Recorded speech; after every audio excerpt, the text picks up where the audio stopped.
Hello అండి. Welcome to our channel. నేను మీసిరి. ఈరోజు మనం చెప్పుకోబోయే కథ ధరణి కళ్యాణం పార్ట్ 40.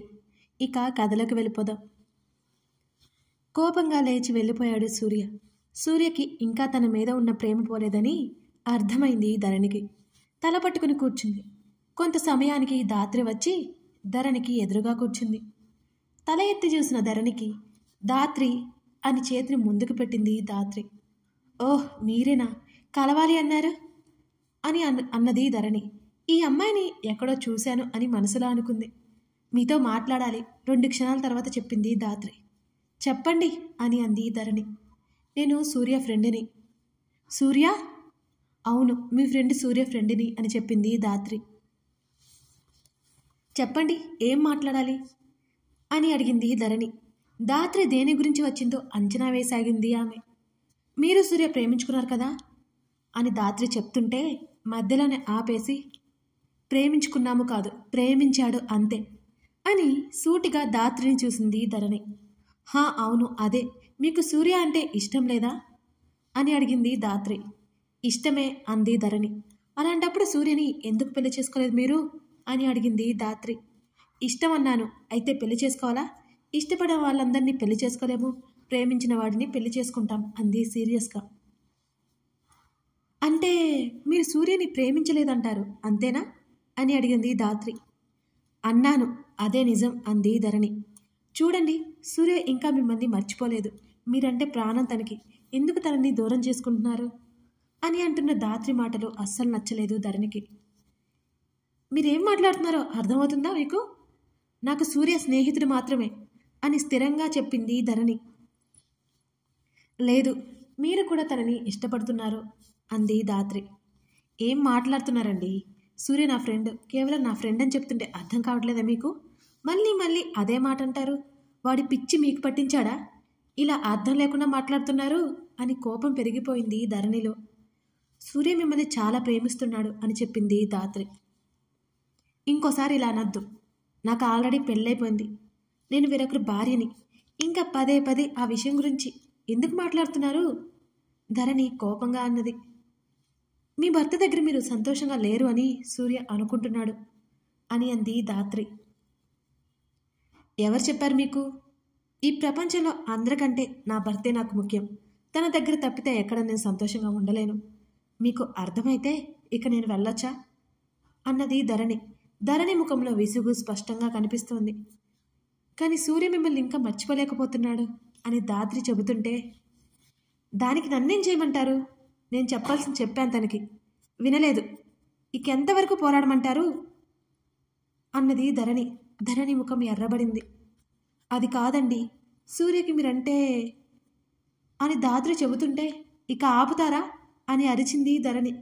చుట్టూ తమ వైపు చూడడంతో, పదే పదే సూర్య పేరుతో నా పేరు కలపకండి.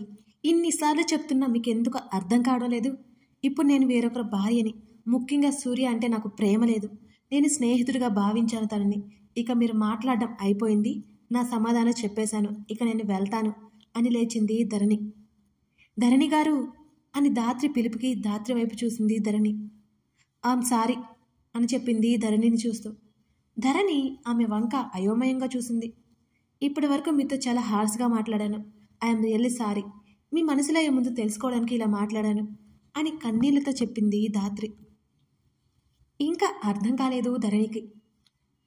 అవును ధరణి, సూర్య ఫ్రెండ్ని కాదు నేను, అతన్ని ప్రాణం అనుకుని బ్రతుకుతున్న అమ్మాయిని అని చెప్పింది దాత్రి. అంటే అని అయోమయంగా అడిగింది ధరణి. సూర్య అంటే ప్రాణం నాకు. మా పెళ్ళి పీటల మీద ఆగిపోయింది అని కళ్ళు తుడుచుకుంటూ చెప్పింది దాత్రి. అంటే నువ్వు ఆ అమ్మాయివా అని ఆశ్చర్యపోయింది ధరణి. అని తల ఊపింది దాత్రి. ఐఎమ్ సారీ, ఆ రోజు నాకు యాక్సిడెంట్ జరగడం వల్ల మీ పెళ్లి పీటల మీదనే ఆగిపోయింది అని అపరాధ భావంతో అంది ధరణి. లేదండి, సూర్య గారికి నన్ను పెళ్లి చేసుకోవడం ఇష్టం లేదు. మీకు యాక్సిడెంట్ అయినా కాకపోయినా పెళ్ళైతే ఆపేస్తానని ముందే చెప్పారు నాతో అని చెప్పింది దాత్రి. అసలేం జరిగింది అని దాత్రి చేతి మీద చేయి వేసి అడిగింది ధరణి. 2 నిమిషాలు ఆగిన తర్వాత చెప్పడం మొదలుపెట్టింది దాత్రి. సూర్య నాన్నగారు అశోక్ అంకుల్ మా నాన్నగారి పేరు రామారావు. బెస్ట్ ఫ్రెండ్స్ ఇద్దరు. సూర్య వాళ్ళు 6 నెలల క్రితం బెంగళూరు నుంచి హైదరాబాద్ వచ్చేశారు. అక్కడ కూడా బిజినెస్ మొదలుపెట్టేశారు వాళ్ళు. అయితే చాలా రోజుల తర్వాత మా డాడీ అంకుల్ కలవడం చాలా సంతోషపడ్డారు. అప్పుడే అశోక్ అంకుల్ పెళ్లి ప్రపోజల్ తెచ్చారన్నమాట. సూర్య గారి ఫోటో చూపించారు నాకు. తనని చూడగానే తనంటే తెలియని భావన ఏర్పడిపోయింది నాలో. తన మీద చూడకుండానే ప్రేమను పెంచేసుకున్నాను. డాడీ ఇష్టమైన సంబంధం అని అయిష్టంగానే ఫోటో చూశాను. కానీ ఇష్టంతోనే సూర్యతో పెళ్ళికి ఒప్పుకున్నాను నేను. సూర్యకి కూడా నేనంటే ఇష్టమని అనుకున్నాను. త్వరగా పెళ్లి కుదిరింది. సూర్య గారిని అంకుల్ వాళ్ళు బలవంతంగా పెళ్లికి ఒప్పించారని నాకు అసలు తెలీదు. సూర్య గారికి పెళ్ళంటే ఇష్టం లేదని నాకు ముందే తెలిస్తే అసలు పెళ్ళికి ఒప్పుకునేదాన్ని కాదు నేను. సడన్గా పెళ్ళికి ముందు రోజు రాత్రి సూర్య గారు నాకు కాల్ చేసి పెళ్ళంటే ఇష్టం లేదు అన్నట్టుగా మాట్లాడారు. నన్ను కలవాలి అని చెప్పారు. నేను అదంతా నిజమనుకోలేదు. సరదాగా ఆట పట్టిస్తున్నారేమో అనుకున్నాను నేను. కానీ అది నిజమని తెలియదు ఆ క్షణం నాకు. జరిగిందెంతో రాత్రి చెబుతోంది. ఆ రోజు నా రూమ్ దగ్గరికి వచ్చారు. అంతా చీకటి. విండో బయట నుండి పిలవగానే విండో దగ్గరికి వెళ్ళాను. పెళ్లి కూతురు నువ్వే కదా అని అన్నాడు. చీకట్లో ముఖాలు సరిగ్గా కనపడట్లేదు. కాబోయే భర్త అనే బిడియంతో నేనున్నాను. అని చిన్నగా చెప్పాను. నాకు పెళ్ళి అంటే ఇష్టం లేదు అన్నాడు సూర్య. ఇక కన్నీళ్లు ఆగలేదు నాకు. నీకు ముందే విషయం చెప్పాలనుకున్నాను. డాడీ సడన్గా పెళ్లి కొప్పించారు. ఏం చేయాలో తెలియదు. అందుకే ఇప్పుడు చెప్తున్నాను అని ఆగి, నేను వేరే అమ్మాయిని ప్రేమించాను. తననే పెళ్లి చేసుకుంటాను. నాకు ఈ పెళ్ళి అస్సలు ఇష్టం లేదు. పీక మీద కత్తి పెట్టినట్టుంది. నన్ను పెళ్లి చేసుకుంటే నువ్వు సంతోషంగా ఉండలేవు. అందుకే నేనంటే ఇష్టం లేదని చెప్పేశాయి. ఒకవేళ నీకు ప్రాబ్లం అవుతుంది అనుకుంటే నువ్వంటే ఇష్టం లేదని నేను చెప్పేస్తాను. ఏది ఏమైనా ఈ పెళ్ళి జరగదు. నా మీద ప్రేమ అంటూ ఏమీ లేదు కదా, నీకేం ప్రాబ్లం ఉండదని అనుకుంటున్నాను అని అన్నాడు సూర్య. ఇంకేం మాట్లాడాలో తెలియలేదు నాకు. తన ప్రేమే ముఖ్యమనుకుని, మీ ఇష్టం, నేనైతే ఏమీ చేయలేను. మా పేరెంట్స్ బాధపడకుండా ఉంటే చాలు, అంతకంటే ఏమీ చెప్పలేదు నేను. Okay, thank you. నేనే ఏదో ఒకటి చేస్తాను. థ్యాంక్ గాడ్ నువ్వు ఒప్పుకుంటావని అనుకోలేదు అని మరోసారి థ్యాంక్స్ చెప్పి వెళ్ళిపోయాడు సూర్య. తర్వాత రోజు ఉదయం పెళ్లి మండపంలో నేను మాత్రమే ఉన్నాను. సూర్య ఎలా పెళ్ళి ఆపుతాడో తెలియదు. మా వాళ్ళెవరూ బాధపడకుండా ఉంటే చాలని మాత్రం నేను కోరుకున్నాను. కానీ సూర్య చెప్పా పెట్టకుండా మండపంలోంచి వెళ్ళిపోయాడు. అక్కడ పరువు పోగొట్టుకుంది మా డాడీ. పందిట్లో మిగిలిపోయింది నేను. సూర్య మీద కోపం, ఏం చేయలేని నిస్సహాయత. డాడీ చాలా బాధపడ్డారు. మమ్మీ అయితే ఇక రోజు ఏడుస్తూనే ఉంది. ఇప్పటికీ మమ్మీ నా గురించి బాధపడుతూనే ఉంది. ఇక్కడికి రావడానికి కూడా మొదట్లో ఒప్పుకోలేదు. బలవంతంగా ఒప్పించి ఇక్కడికి వచ్చాను. ఇక అందుకే ఇక్కడి నుంచి బెంగళూరు వెళ్ళిపోయాం. డాడీ ట్రాన్స్ఫర్ పెట్టించుకున్నారు. నేను అదే ఆఫీస్లో జాబ్ కోసం అప్లై చేశాను. ఇంటర్వ్యూలో సెలెక్ట్ అయ్యాను. ఇక అక్కడే ఉన్నాం. సూర్య గారు నన్ను మర్చిపోయినా అంత తేలిగ్గా నేను మర్చిపోలేకపోయాను అని అంది ధాత్రి. ప్రేమించాను తక్కువ టైంలోనే. ఇక తన్ని మర్చిపోవడం మాత్రం నా వల్ల కాదు. బెంగళూరులో కనిపించాడు. అప్పుడు తెలిసింది తను ఇంకా మిమ్మల్ని మర్చిపోలేదని. అలాగే తనకి మీతో పెళ్ళి అవ్వలేదని, మీకు వేరే వారితో పెళ్ళైపోయిందని చాలా బాధలో ఉన్నాడు. సూర్య గారి ఫ్రెండ్ సూర్య గురించి చెప్పి నాకు ఇంకా సూర్య మీద ప్రేమ ఉంటే సూర్యని మార్చుకోమని చెప్పారు.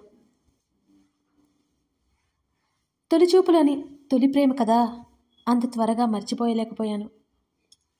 తను ఎన్ని చేసినా తన కోసం రాకుండా ఉండలేకపోయాను నేను. తను బాధపడుతుంటే మనసు ఆగలేదు నాకు. అందుకే తన కోసం వచ్చేశాను.